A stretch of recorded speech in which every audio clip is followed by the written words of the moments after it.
Be careful where you clean. This floor costs more than your entire life. Clara Collins's voice cut through the marble lobby like a knife through silk. 26 years old. Trophy wife to CEO Victoria Miles. Face that belonged on magazine covers. Heart that belonged in a dumpster. Did you hear me? Clara's designer heel clicked against the imported Italian marble. Each tile cost $800. She wanted Anna to know that. Needed her to know that. Anna Adabio looked up from her mop bucket. 42 years old. Black. Invisible. The kind of woman people looked through, not at. Yes, ma'am, Anna said quietly. I heard you. Clara's friends giggled behind her. 3 more carbon copies in their mid-20s, dripping in diamonds that cost more than most people's houses. Good. Clara smoothed her designer dress. We can't have accidents. Not with the wedding coming up. What Clara did next, what she handed Anna with that cruel, practiced smile, would expose everything. A 15-year cover-up. A stolen legacy. The systematic destruction of a woman who'd once changed thousands of lives. Comment where you're listening from. Subscribe to channel. Anna Adabio learned early that invisible women survive longer. Keep your head down. Don't make eye contact. Clean what they tell you to clean. Walk the long way to avoid the executives during lunch. Never, ever remind them that you're human. 42 years of living, but only the last 7 as a ghost. She was born Anna Marie Adabio on a spring morning in Chicago's South Side. Her father, Marcus Adabio, owned 3 small businesses, a grocery store, a dry cleaner, and a community center that served hot meals to anyone who walked through the door.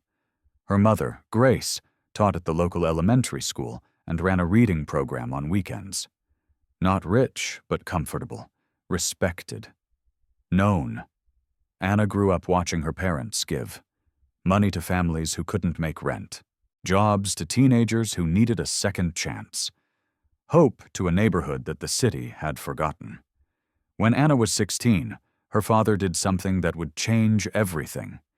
He started the Adabio Foundation. It's not about the money, Marcus told her one night, his weathered hands holding the incorporation papers. It's about the legacy, about making sure our people have what they need to rise. The foundation started small. 5 scholarships for local high school students. Grew to 20, then 50. Mentoring programs, job training, community gardens, GED classes. By the time Anna was 25, the Adabio Foundation was awarding over 200 scholarships a year, running 6 community centers, and employing 73 people. Anna became the director when she was 28. Her father's health was failing, and he wanted to know the foundation was in good hands. You were born for this, baby girl, he'd said, transferring the title. You've got your mama's heart and my stubborn streak. This foundation will outlive us all. He was wrong. But here's what nobody knew. Mini cliffhanger. The foundation's accountant, a man named Richard Chen, who'd been with them for 12 years, had been stealing. Not just thousands, millions. Creating fake vendors, forging signatures, moving money through shell companies Anna had never heard of. By the time they discovered it, it was too late. The foundation's accounts were empty. Richard was gone, fled to somewhere with no extradition treaty. And somehow, impossibly, all the fake companies, all the fraudulent transactions, they all had Anna's name on them. Her signature, her social security number, her authorization. I didn't sign these, Anna told the lawyers, the police, the prosecutors. I've never seen these companies. I didn't take this money. Nobody believed her. The investigation took 3 years. 3 years of her parents watching their legacy crumble. 3 years of community members. People they'd helped, people they'd fed, people they'd loved, turning away, whispering, believing Anna had stolen from them. Her father's heart attack came during year 2. He died believing his daughter had destroyed everything he'd built. Her mother lasted another 6 months. Cancer that had been in remission came back with a vengeance. Or maybe it was just grief. Anna would never know. By the time the investigation concluded, no charges filed, insufficient evidence, case closed. Anna had nothing left. No parents, no foundation, no money, no reputation, just debt. Mountains of debt from lawyers and accountants and investigators trying to prove her innocence. And a new identity. The woman who stole from her own community. She moved from Chicago to New York. Changed nothing about her name because changing it felt like admitting guilt. Found the only job someone with her reputation could find. Cleaning. This is when everything changed. The Millennium Tower stood 63 stories tall in the heart of Manhattan's financial district. Glass and steel and money. So much money you could smell it in the air conditioning. Anna had been cleaning there for 3 years. Night shift, mostly. 11 p.m. to 7 a.m. Offices, bathrooms, hallways, making the workspace pristine for people who wouldn't notice if she died at her mop bucket. She'd learned the hierarchy fast. Investment bankers on floors 40-50 would walk past her like she was furniture. Tech startup founders on floors 30-39 would occasionally nod, performance wokeness. Executive suites on floors 55-63 wouldn't even register her existence unless she made a mistake. Clara Collins worked, if you could call it that, on floor 60. Assistant to her wife, CEO Victoria Miles. A title that meant nothing, paid everything, required showing up 3 days a week to look decorative. Their first interaction had been 2 months ago. Anna was cleaning the executive bathroom. Real marble, gold fixtures, the kind of opulence that made you forget you were in an office building. Clara had walked in, seen Anna, and frowned. "You're new," Clara had said. Not a question, an accusation. "No, ma'am. I've been here 3 years. Clara had checked her makeup in the mirror, reapplied lipstick that cost $85 a tube. "Well, just make sure everything's perfect. Victoria has investors coming tomorrow." Anna had nodded. Kept cleaning. That should have been the end of it. But Clara Collins had a talent for cruelty. The casual kind. The kind that didn't even register as cruelty to people like her because people like Anna weren't really people at all. What happened next will shock you. The comments started small. "Oh, you missed a spot?" Anna hadn't. "This bathroom smells funny. What are you using?" The same industrial cleaner she'd used for 3 years. "Can you come back later? I have a call." It was 2 a.m. Nobody had calls at 2 a.m. Then the friends started coming around. Clara's little entourage of 20-something trust fund babies who treated the executive floor like their personal country club.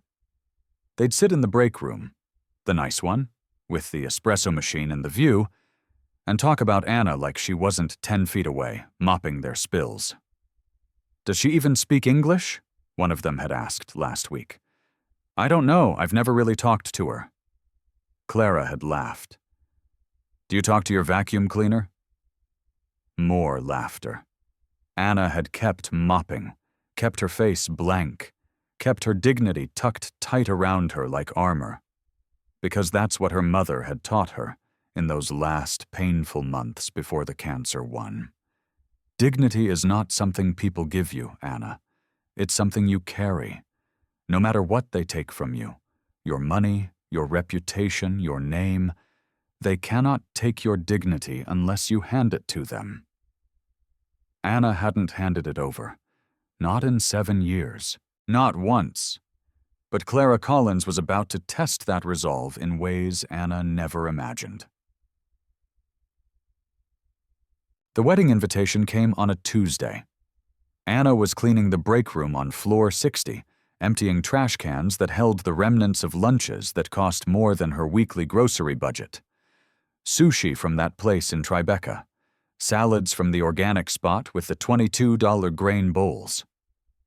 Clara walked in with 3 friends. Anna recognized them from previous encounters.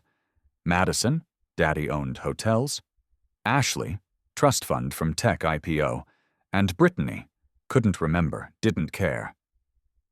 "There she is!" Clara's voice was bright, performative. "Perfect timing." Anna looked up. Didn't speak. Waited. Clara pulled something from her designer bag. A cream-colored envelope, thick cardstock, the kind that announced money before you even opened it. "I'm getting married," Clara said, like Anna had asked, like Anna cared. 3 weeks from Saturday, the Grand Magnolia Estate. Do you know it? "No, ma'am." "Of course not," Clara smiled. "It's very exclusive. Victoria and I have been planning this for 8 months. The friends giggled.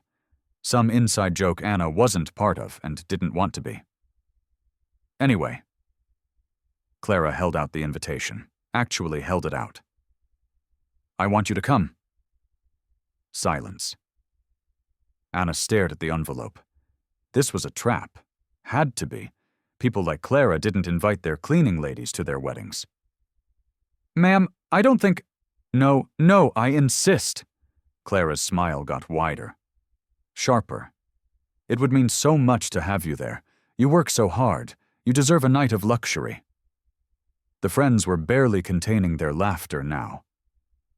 "Just wear something nice," Clara continued, pressing the invitation into Anna's hand. "Maybe not your uniform. We don't want the other staff getting confused." That did it.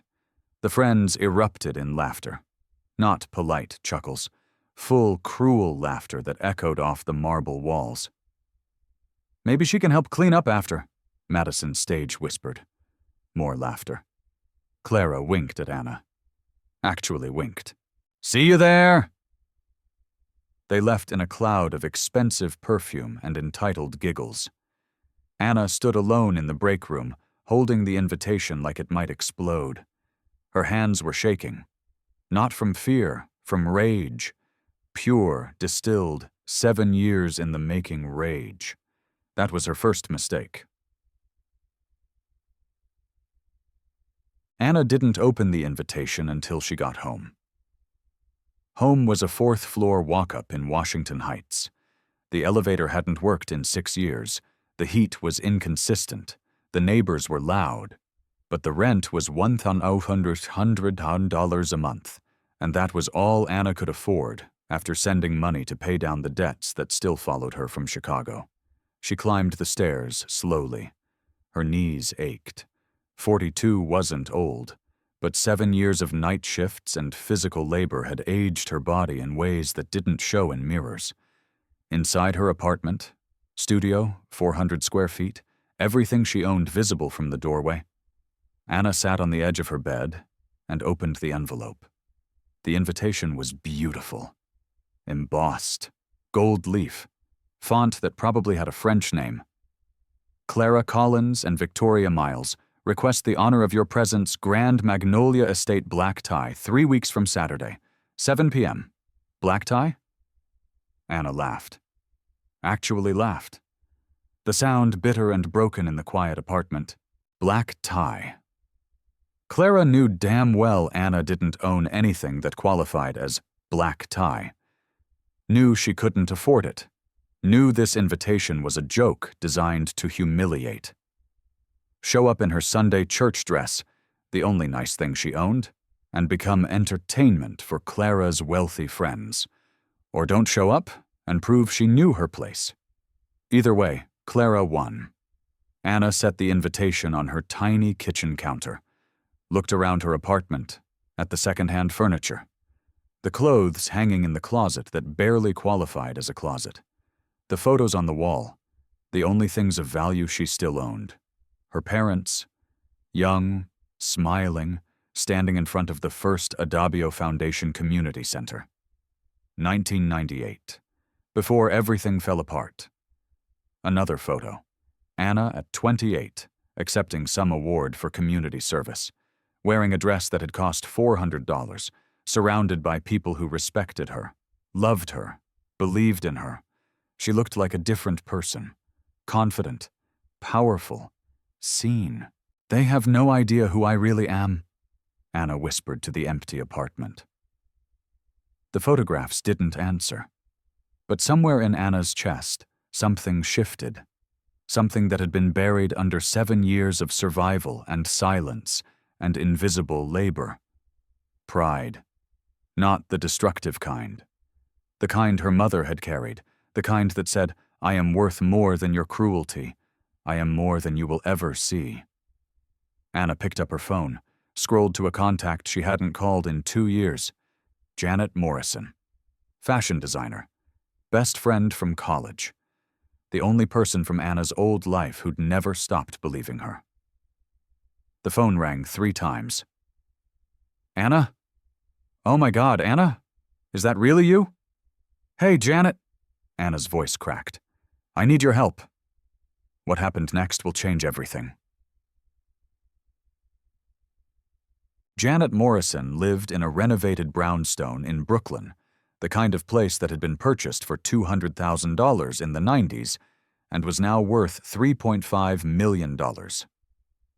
She'd built her fashion business from the ground up, started with custom alterations, grew to designing for private clients, now had 3 boutiques and a waiting list that stretched 6 months.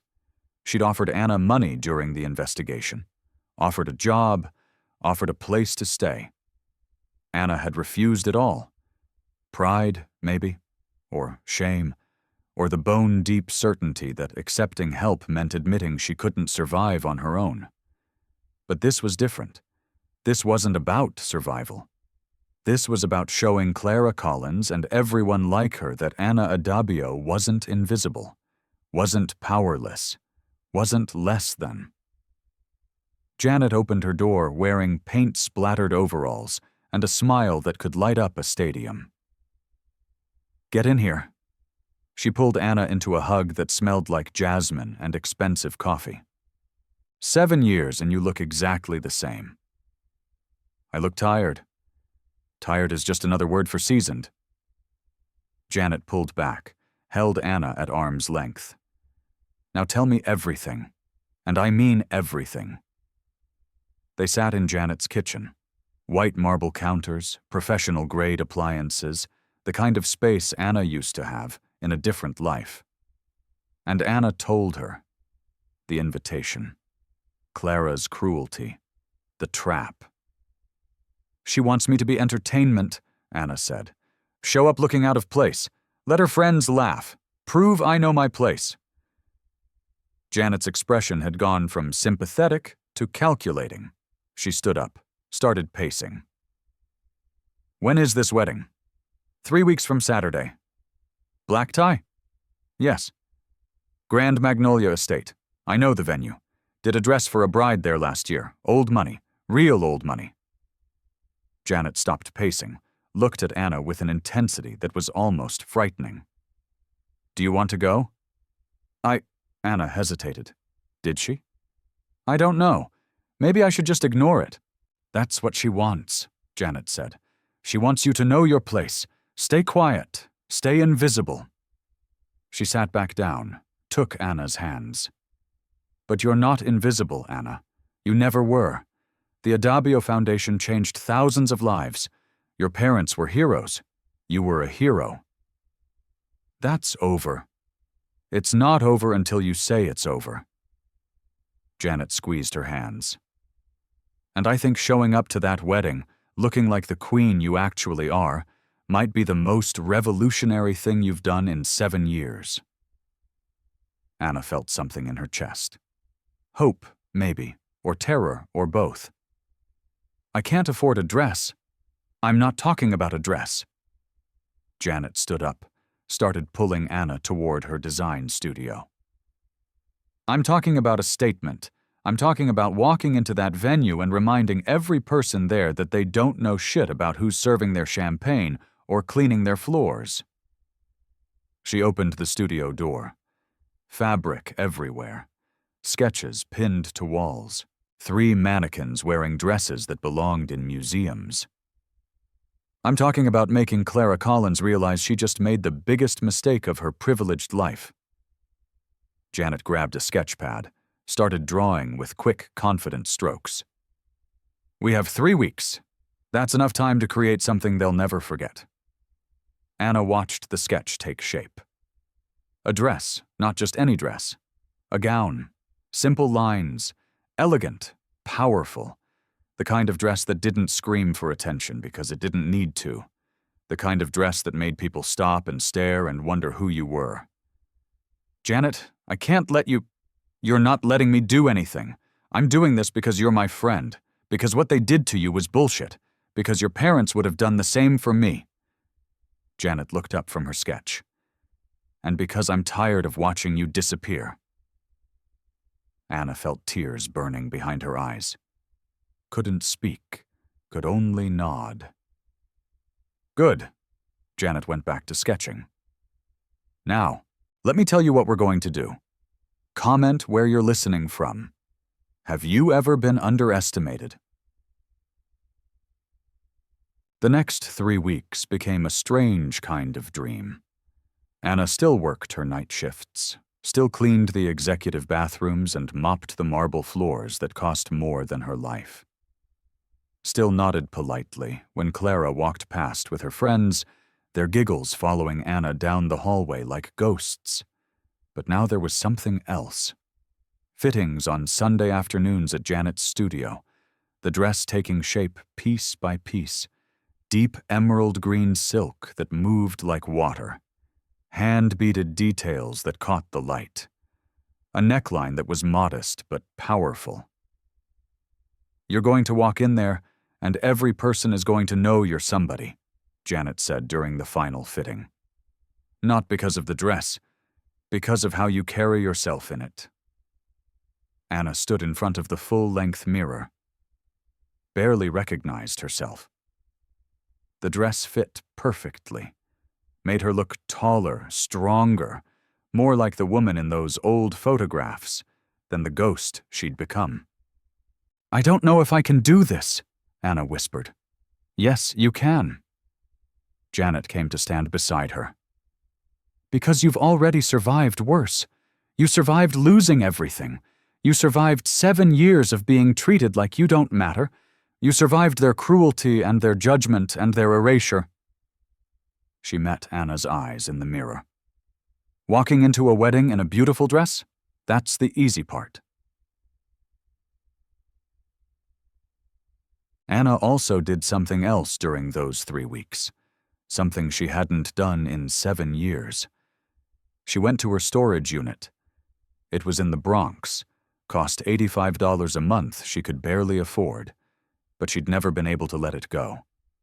Inside were boxes, dozens of boxes, everything from her old life that she'd salvaged before the debts took the rest. She found what she was looking for in the third box, a wooden chest. Hand-carved. Her father had made it when Anna was 12, taught her how to sand the wood, how to oil it, how to make something beautiful with your own hands. Inside the chest, photographs, certificates, letters, evidence of a life that Clara Collins and everyone like her knew nothing about. Anna sat on the floor of the storage unit, surrounded by boxes, and went through them one by one. Photo. Anna, at 19, standing next to her father at the ribbon cutting for the second community center. Certificate. Anna Adabio, founder and director, Adabio Foundation. Letter. "Dear Ms. Adabio, I wanted to thank you for the scholarship. I'm the first person in my family to go to college. Your foundation changed my life." There were hundreds of letters like that. Hundreds of lives changed. Thousands of people helped. All of it forgotten. Buried. Erased by scandal and lies and money stolen in her name. Anna carefully packed the most important items into her bag. The certificate, a few photos, a letter from the mayor of Chicago thanking the foundation for its service to the community. Evidence, not for a court, for something else, for herself. This is when everything changed. The night before the wedding, Anna couldn't sleep. She lay in her narrow bed, staring at the ceiling, listening to the sounds of the city that never really slept.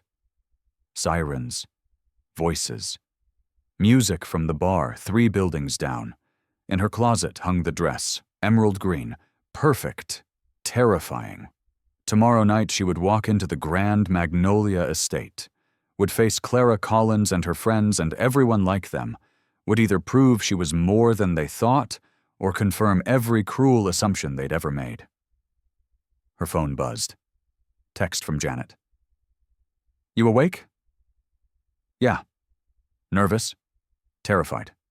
"Good. Fear means you care. You got this, Queen. Call me when you're getting ready. I'm coming over to do your hair." Anna smiled in the darkness. Set the phone down. Thought about her mother. What she would say if she were here. Probably something like, "Baby girl, you were born for this. Not the dress, not the party. The moment when you remind them who you really are." Anna closed her eyes. Tomorrow. Saturday arrived too fast and not fast enough. Anna called in sick to work. The first time in 3 years. Spent the day cleaning her apartment, ironic, doing laundry, preparing like she was going to war. Because in a way, she was. Janet arrived at 4 p.m. with a professional makeup artist named Simone, and enough hair products to stock a salon. "Sit," Janet commanded. "Don't move, don't talk. Just let us work." 3 hours later, Anna stood in front of her bathroom mirror, the same mirror where she'd watched herself disappear over 7 years, and didn't recognize the woman staring back. Hair swept into an elegant updo, makeup subtle but perfect, the dress catching the fading daylight from her single window. She looked like herself again. Not the 28-year-old foundation director. Something different, something stronger, someone who'd survived the worst and come out whole. "Oh, Anna." Janet's voice was thick with emotion. "Your mama would be so proud." Anna touched the necklace at her throat. The only piece of jewelry she'd kept through everything. Her mother's. Simple gold chain with a small cross. "Thank you," Anna whispered, "for all of this." "Don't thank me yet." Janet handed her a clutch purse. "Thank me after you walk in there and blow their minds." The car service arrived at 6:30. Another gift from Janet, though she'd disguised it as something else. "You can't take the subway in that dress. Let me handle it." Anna climbed into the black town car, the dress pooling around her like water. The driver glanced in the rearview mirror. "Grand Magnolia Estate?" "Yes." "Big wedding there tonight. You know the couple?" Anna almost laughed. You could say that. The drive took 45 minutes. Through Manhattan, across the bridge, into the kind of neighborhood where houses had names instead of numbers. The Grand Magnolia Estate sat on 20 acres of manicured grounds, white columns, sweeping staircases, gardens that probably employed a dozen people year-round. Old money. The kind that didn't need to prove itself. The kind that would look at Anna, at who she appeared to be, at the color of her skin, at the assumptions they'd make, and write her off in seconds. The car pulled up to the entrance. A valet opened Anna's door. She stepped out, and every person within eyesight turned to stare. What happened next will shock you. Anna had forgotten what it felt like to be seen. Not looked at, not glanced at. Seen. The way people's eyes followed her as she walked up the stairs. The way conversations paused.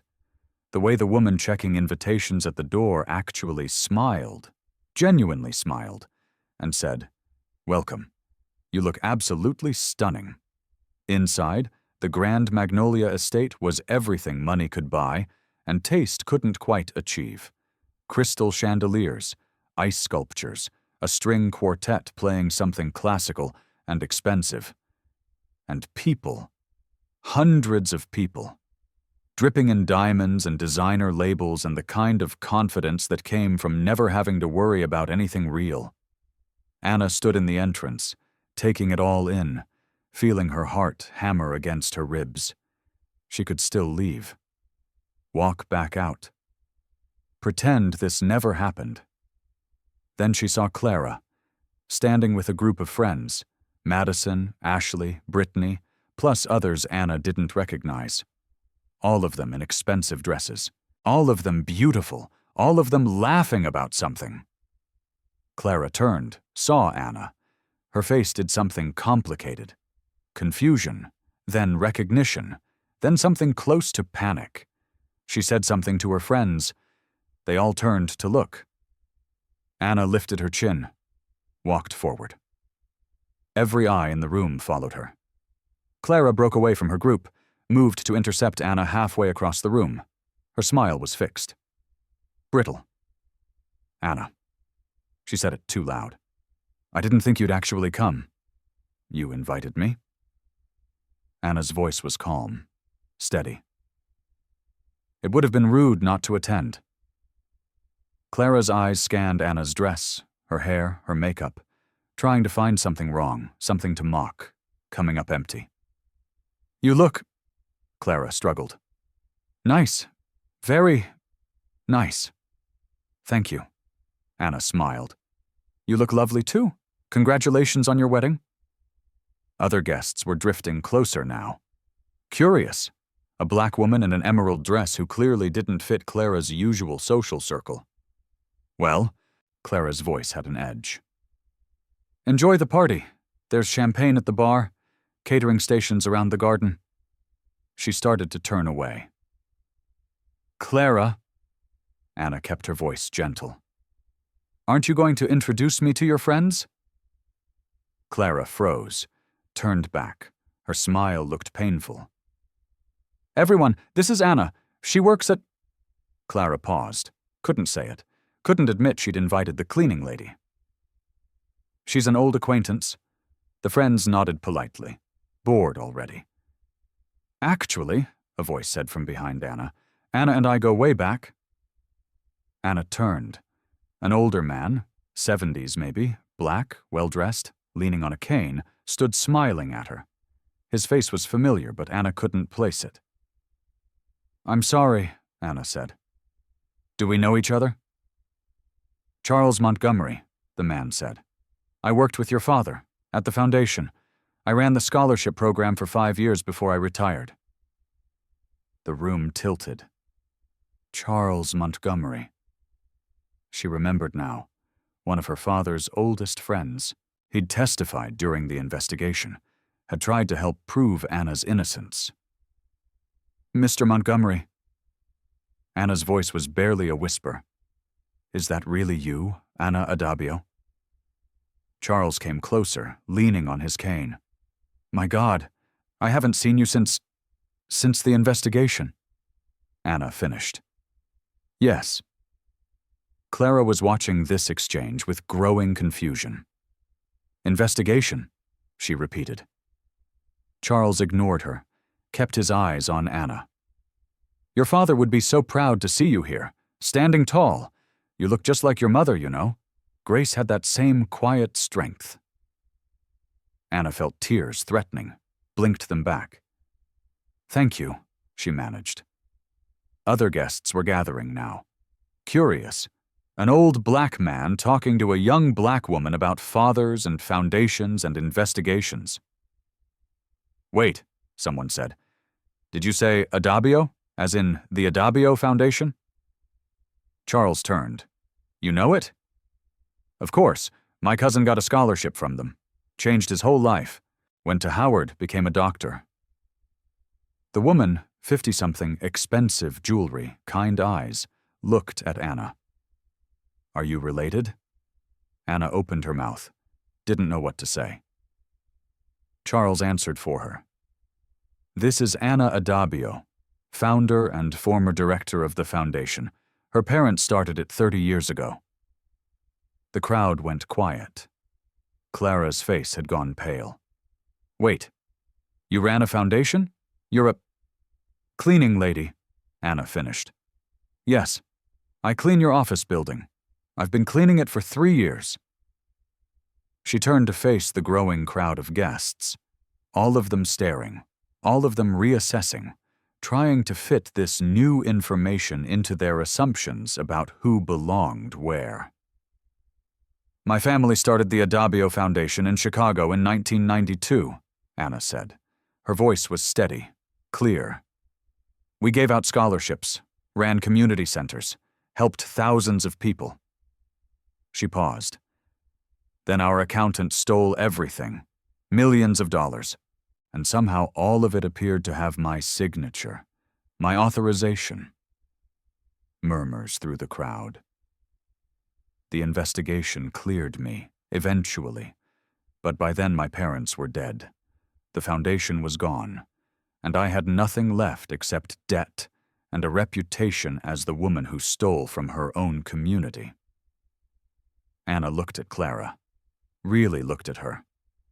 So I moved to New York, changed nothing about my name because changing it felt like admitting guilt, and I found the only work I could find with my reputation. I clean your floors, Anna continued. I empty your trash. I make your workspace beautiful so you can come in every morning and never think about who makes that possible. The crowd was dead silent now.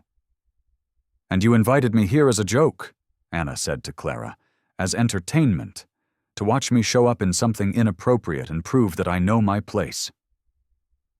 Clara's mouth opened, closed. No words came. Anna reached into her clutch, pulled out a photograph, the one of her at 28, accepting an award for community service, handed it to the woman who'd mentioned her cousin. That's me, Anna said. 15 years ago, before I lost everything. The woman looked at the photo, looked at Anna. Her eyes filled with tears. My cousin talked about you, she said softly. He said you changed his life. Anna pulled out another photo, her father standing in front of the first community center, handed it to Charles. I remember this day, Charles said. His voice was thick. Your father was so proud. He knew this was just the beginning. More people were gathering. Anna pulled out the certificate, founder and director, Adabio Foundation, started passing it around. Clara stood frozen. Her friends had backed away. The crowd's attention had shifted completely away from the bride and onto Anna. I didn't come here for revenge, Anna said. Her voice carried across the now silent room. I came because you invited me, and because I wanted to remind myself of something my mother told me before she died. She looked at Clara. She said dignity is not about money or position or titles. It's about who you are when nobody is watching. It's about what you carry inside yourself that nobody can take away. Anna picked up the photograph from the woman, the certificate from Charles. Put them back in her clutch. You looked at me and saw a cleaning lady, someone invisible, someone whose entire life was worth less than your marble floor. She took a step toward Clara. But I looked at you and saw someone who has everything except what matters. You have money, but no purpose, status, but no legacy, a beautiful wedding with hundreds of guests, and not one of them looks at you the way my community looked at my parents. Clara's eyes were wet now, mascara starting to run. Shame, Anna said softly. All this money. Can't buy class. Then Anna turned and walked towards the door. The crowd parted for her like the Red Sea. Charles called after her. Anna, wait! But she didn't wait. Didn't run. Just walked with her head high and her mother's necklace gleaming at her throat. Behind her, she heard it start. A single person clapping. Then another. Then more. By the time Anna reached the door, the entire room was applauding. She didn't turn around, didn't acknowledge it, just walked out into the cool evening air. The valet brought her car. She climbed in. The driver looked at her in the rearview mirror. Short party, he said. I said what I came to say. The car pulled away from the Grand Magnolia estate, away from the applause, away from Clara Collins and her shattered wedding and her broken assumptions. Anna looked back once. Through the window she could see chaos. Clara running toward a side exit, guests gathering in groups, talking, the wedding planner looking panicked. Anna smiled. Not because she'd destroyed Clara's perfect day, because for the first time in 7 years, she'd been seen. Share this story.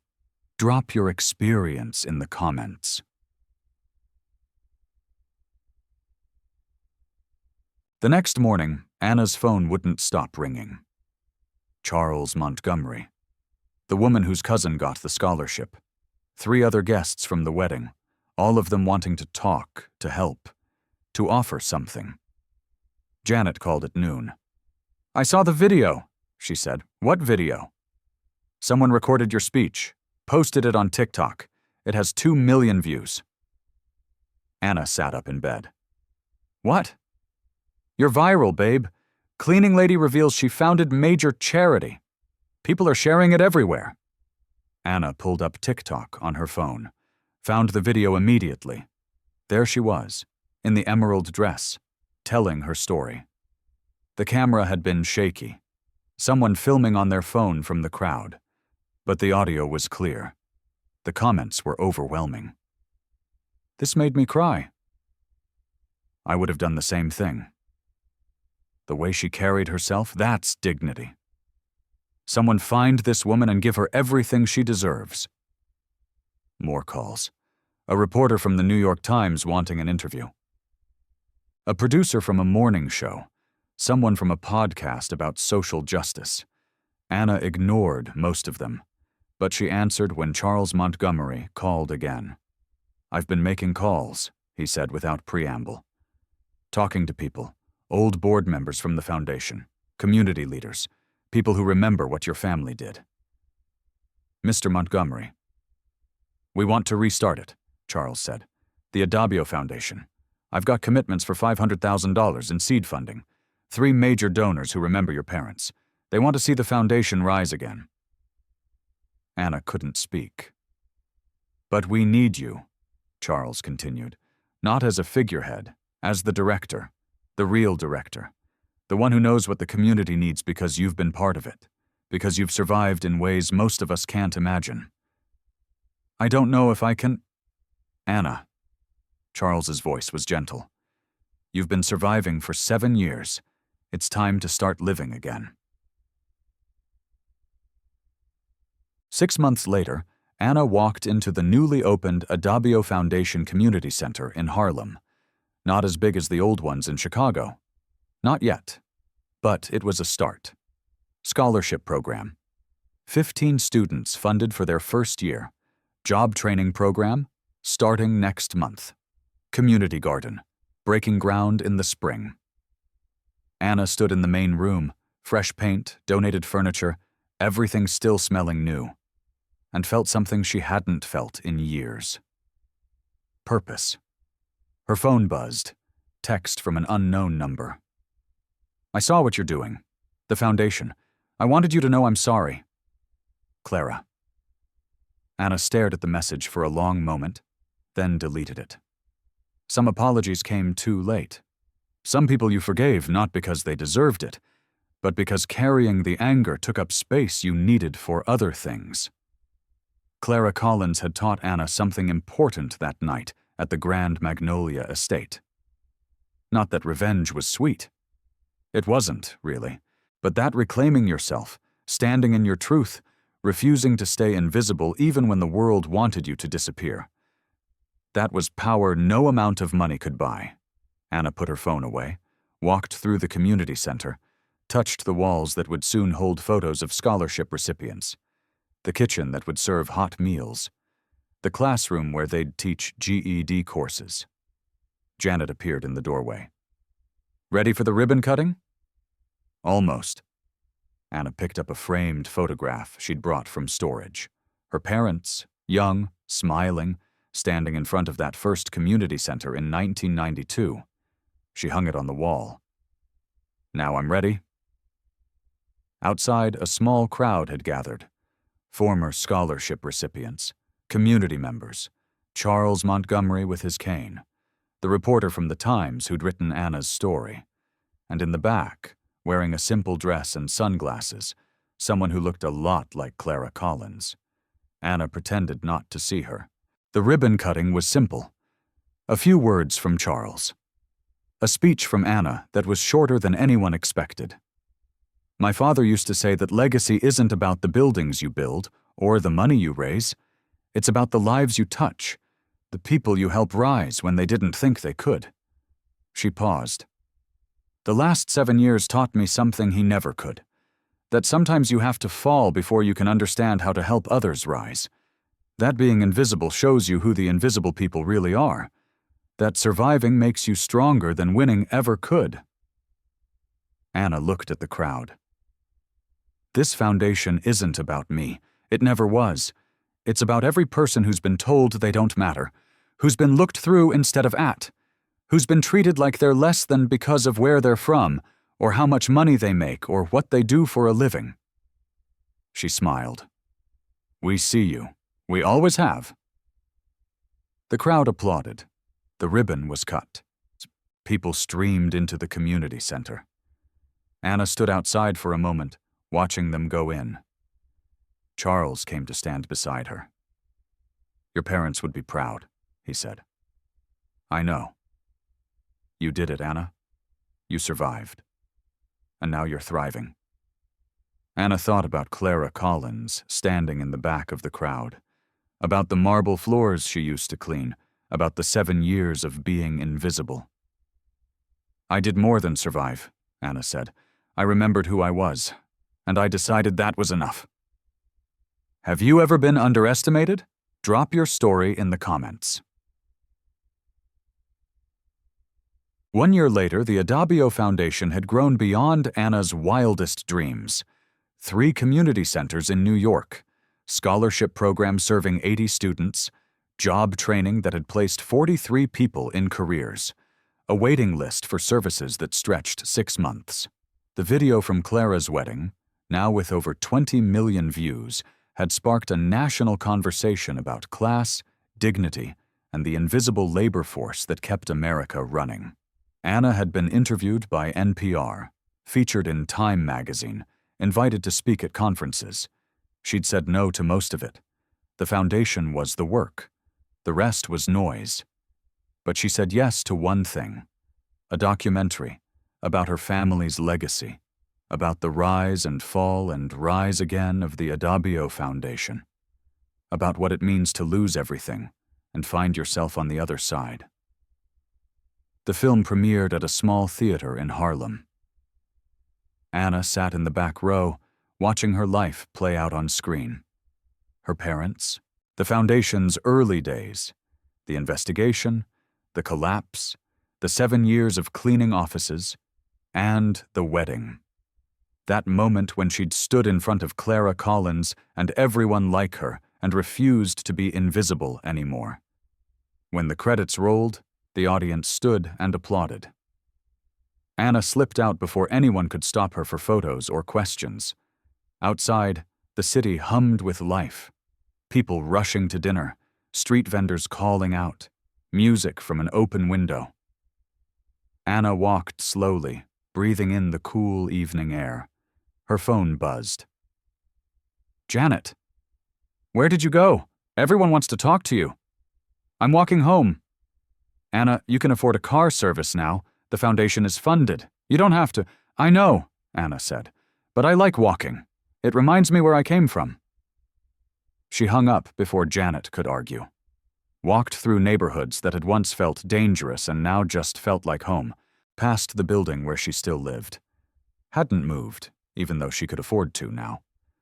Past the bodega where she bought her coffee. Past the church where her mother's favorite hymn sometimes drifted through open doors on Sunday mornings. Eventually, Anna found herself at the old apartment building where she'd lived during those 7 years. Stood outside, looking up at the 4th-floor window. Someone else lived there now. Someone else climbed those stairs when the elevator didn't work. Someone else was probably invisible to the people who mattered.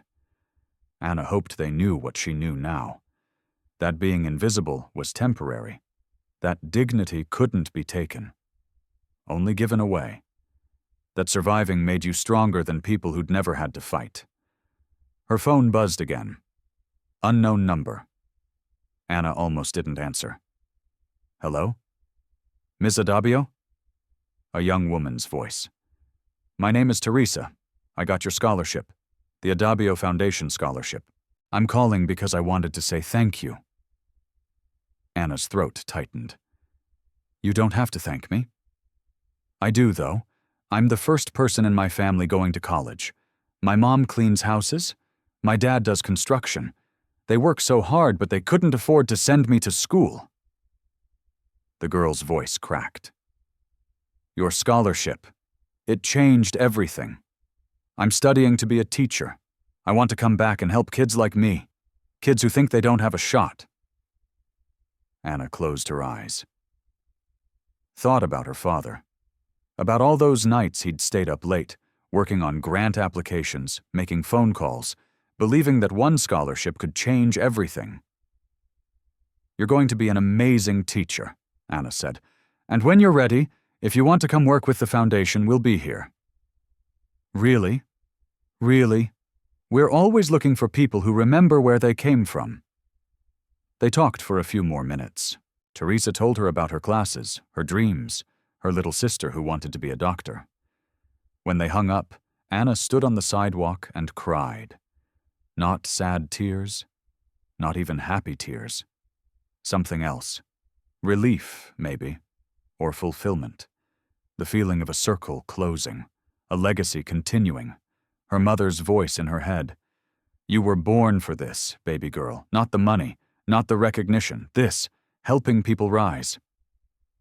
Anna wiped her eyes, started walking again, toward home, toward tomorrow, toward a future where she was no longer invisible, no longer defined by her lowest moment, no longer trying to survive, just living, just being, just carrying her dignity like her mother taught her. And that was enough. That was more than enough. That was everything. So let me ask you something. Have you ever felt invisible? Have you ever been in a room where people looked through you instead of at you? Where your entire existence was background noise to their important lives? Have you ever been judged by your current circumstances instead of your full story? Dismissed because of your job title, your neighborhood, your bank account? Have you ever watched someone treat you like you were less than, and known deep in your bones that you were so much more? Anna Adabio felt all of that for 7 years, and she could have stayed invisible, could have accepted Clara Collins's invitation to be entertainment, could have not shown up at all. But she didn't. She walked into that wedding wearing a dress that cost less than the ice sculptures, stood in front of hundreds of wealthy strangers, and reminded every single person there that they didn't know shit about the people they overlooked every day. The cleaning lady who founded a charity that changed thousands of lives. The invisible woman carrying a legacy bigger than their marble floors and their designer labels and their old money combined. That's the thing about invisible people. The ones you ignore. The ones you walk past. The ones you treat like furniture. They're carrying stories you cannot even imagine.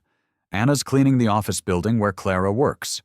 But she's also rebuilding her foundation, teaching young people that dignity isn't about money, proving that falling doesn't mean failing. Clara's married to a CEO, living in a penthouse, wearing clothes that cost more than most people's rent. But she'll never have what Anna has. Purpose, legacy, the quiet strength that comes from surviving hell and coming out whole. Drop your story in the comments. Have you been underestimated? Overlooked? Treated like you don't matter? Have you ever wanted to show up somewhere and remind them exactly who you are? Share this story, not the sanitized version, the real version, the one about the cleaning lady who used to run a foundation, The one about the trophy wife who tried to humiliate her. The one about a wedding that turned into a reckoning. Because here's what they don't tell you about dignity. It's not about having more. It's about being more. It's not about the clothes you wear or the car you drive or the neighborhood you live in. It's about who you are when nobody's watching, when you're mopping floors at 3 a.m., when you're crying in your tiny apartment, when you're surviving on hope and stubbornness and your mother's wisdom. Ana Adabio learned that the hard way. She lost everything: her parents, her foundation, her reputation, her place in the world, and she gained something nobody could ever take away: herself. The Adabio Foundation is real now. 3 community centers and growing. 80 scholarships this year. Hundreds of lives changed. Clara Collins is still married to her CEO, still living in luxury, still posting perfect photos on Instagram. But she knows. Every time she walks into that office building, past the janitors cleaning the marble floors, she knows. You never really know who's mopping your floor. You never really know whose life you're dismissing with your careless cruelty. You never really know when the invisible woman is actually a queen. Subscribe to channel. Stay just. Stay loud. Stay free.